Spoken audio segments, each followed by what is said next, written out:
प्रिय मित्रों, आज हम लोग क्लास 12 ग्रामर से कुछ क्वेश्चन की बात करेंगे। जैसा कि आपको पता है कि क्लास 12th में ग्रामर 60% है और बुक से केवल 40% क्वेश्चन आने हैं, इसलिए ग्रामर पोर्शन काफ़ी इंपॉर्टेंट है।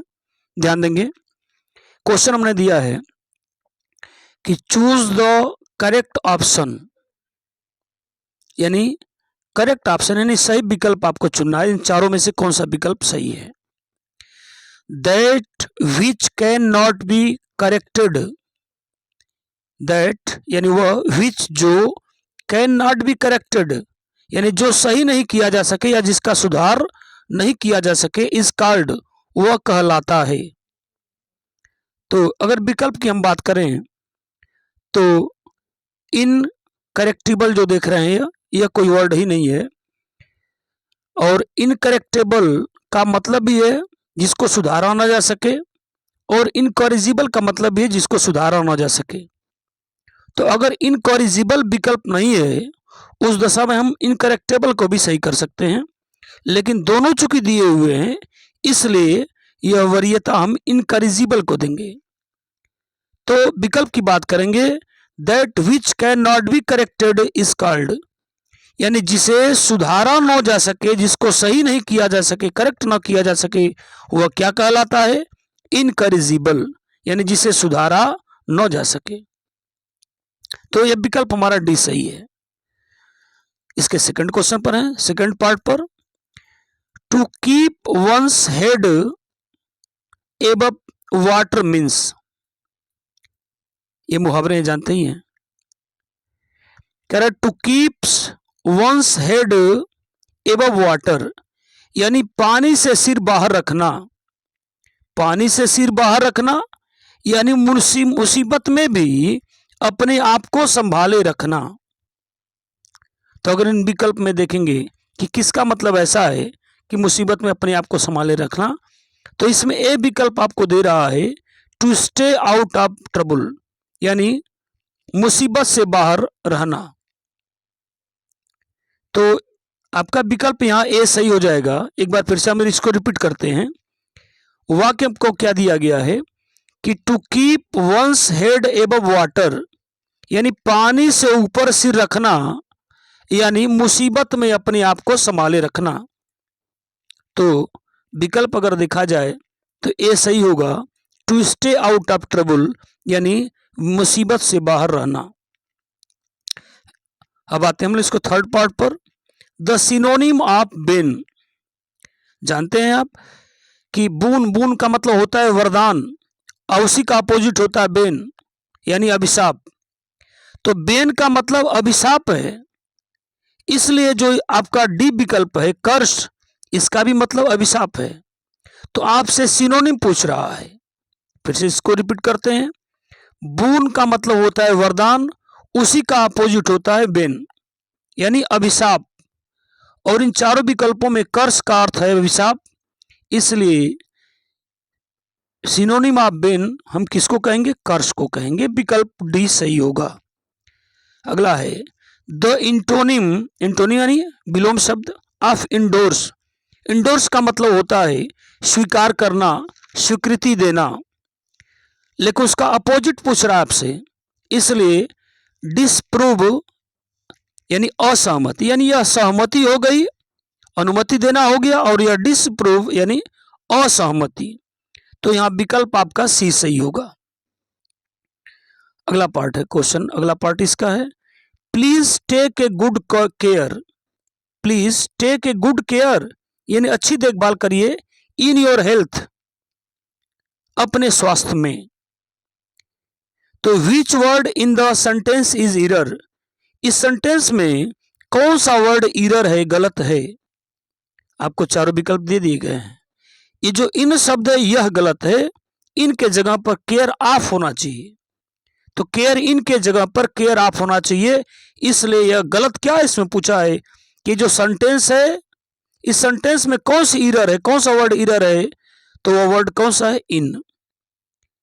तो इस तरह से यह क्वेश्चन समाप्त हुआ। अब आते हम लोग क्वेश्चन सेकंड पर। इसके क्वेश्चन सेकंड दिया है, चेंज इन इनडायरेक्ट स्पीच, यानी डायरेक्ट में दिया है, इसको इनडायरेक्ट में आपको बदलना है। सेंटेंस हमारे पास है, द कैप्टन सेड, कैप्टन ने कहा, ब्रेवो, शाबाश, ब्रेवो का अर्थ शाबाशी में देते हैं हम, शाबाश, you have one the match, captain ने कहा कि शाबाश, तुमने मैच जीत लिया। तो एक चीज ध्यान देंगे, यहां सेड भी है, पास्ट में है, और जो रिपोर्टेड स्पीच है अंदर, रिपोर्टेड स्पीच कामा के अंदर बंद है, उसमें हैव लिखा है, यानी वाक्य जो है यह रिपोर्टेड स्पीच यह प्रेजेंट परफेक्ट का है, और बदलेगा तो पास्ट के परफेक्ट में चला जाएगा। भाई प्रेजेंट के जिस भाग में रहता है पास्ट के उसी भाग में जाता है, तो ये प्रेजेंट के परफेक्ट में है तो पास्ट के परफेक्ट में चला जाएगा। ध्यान देंगे, इसको हम इनडायरेक्ट में बदलते हैं, द कैप्टन शेड, शाबाशी जब देना होता है तो एप्लाउडेड शब्द का इस्तेमाल होता है, तो ब्रेवो शब्द वहां से हट जाएगा। द कैप्टन एप्लाउडेड यानी शाबाशी दिया, हिम, अच्छा देखो यहां हम हिम या हर कोई भी इस्तेमाल कर सकते हैं।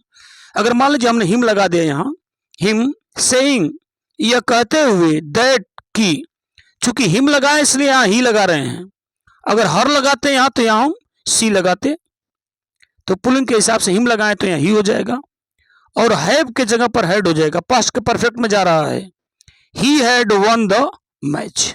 बी पार्ट इसका है, कंबाइन एज डायरेक्टेड, यानी जो डायरेक्शन दिया गया है जिसमें कंबाइन करने के लिए, कह रहा है कि दो सेंटेंस यहां दे दिया है, द रोज हैज थॉर्न्स, गुलाब में कांटे होते हैं, और दूसरा वाक्य दिया है, इट इज सर्टेन, यह निश्चित है, और इन दोनों को मिला के हमको क्या करना है, सिंपल सेंटेंस बनाना है। ये सर्टेन एडजेक्टिव है, इसलिए जानते हैं एडजेक्टिव है, तो सर्टेन को सर्टेनली बना लेंगे यहां बनाते समय, certainly the rose has thorns, तो कंबाइंड कर लेंगे हम, सर्टेन को सर्टेनली कर लेंगे, द रोज हैज थॉर्न्स, इस तरह से सिंपल सेंटेंस में हमने बदल दिया इसको। सी है, चेंज एज डायरेक्टेड, चेंज करा जो डायरेक्टेड किया गया, डायरेक्शन दिया गया है, पैसिव में बदलना है, यानी ये एक्टिव है, इसको पैसिव में चेंज करना है। The boy called him a hero, एक चीज आपको बताएं पैसिव के मैटर में, कि जिस टेंस के इंडिफिनिट में, जैसे यह कॉल्ड लिखा है, यह पास्ट का इंडिफिनिट है, तो एक ट्रिक आपको बता दें कि पास्ट का इंडिफिनिट है, यानी किसी का, चाहे प्रेजेंट का, पास्ट का, फ्यूचर, किसी का इंडिफिनिट हो, तो उसके कंटिन्यूअस की साइक्री हम लगाते हैं, ये ट्रिक है हमारा। तो अगर ये पास्ट का इंडिफिनिट है कॉल्ड, तो लेके जाएंगे तो पास्ट का चला जाएगा कंटिन्यूअस, तो वाज हो जाएगा। तो ही, हिम लिखा है, यह कर्म है, इसको हमने कर्ता बना दिया, यहां ये जो सब्जेक्ट, जो ऑब्जेक्ट है उसको हमने सब्जेक्ट बना दिया, तो he was called a hero by the boys. D पर आ जाएंगे, करेक्ट द सेंटेंसेस, सेंटेंस दिए गए उसको करेक्ट करना है। हिज हेयर्स आर ब्लैक, उसके बाल काले हैं, लेकिन हेयर जो होता है अनकाउंटेबल नाउन है, इसलिए यहां जो हेयर शब्द लिखा है एस नहीं होना चाहिए, यह गलत है। तो his hair are black, uncountable noun में एस का इस्तेमाल नहीं करते हैं। कुछ और आपको एग्जांपल हम बता दें, जैसे इंफॉर्मेशन है, एडवाइस है, फर्नीचर है, ये 2-3 वर्ड ऐसे हैं जिनमें हम एस का इस्तेमाल नहीं करते हैं। अब आगे बढ़ते हैं। Mathematic is a tough subject, mathematic एक कठिन सब्जेक्ट है, लेकिन मैथमेटिक्स लिखा जाता है, यह मैथमेटिक क्यों लिखा, इसलिए यह त्रुटि है, यह एस होना चाहिए, mathematics is a tough subject. तो इस तरह से दोनों क्लियर हो गया। ई वाला पार्ट है जिसका देखते हैं, ई वाले पार्ट में क्या दिया है, use following pairs of word in own words, ये वर्ड के पेयर दिए गए हैं, इनको अपने शब्दों में लिखना है, इस्तेमाल करना है। मेन और मेन, तो मेन का मतलब होता है मुख्य, इसको अपने शब्दों में क्या लिख सकते हैं हम, honesty is the good quality of a good worker. Honesty is the good quality, बल्कि हम यहां मेन लिखते हैं, मेन, चूंकि मेन शब्द ही हमको लिखना है इसलिए लिख दिया। Honesty is the main quality of a good worker. यहां मेन है, यहां मेन का मतलब क्या है? घोड़े के गर्दन के बाल।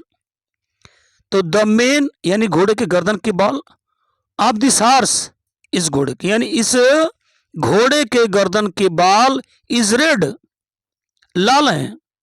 तो यहां मेन शब्द का हमने इस्तेमाल कर दिया।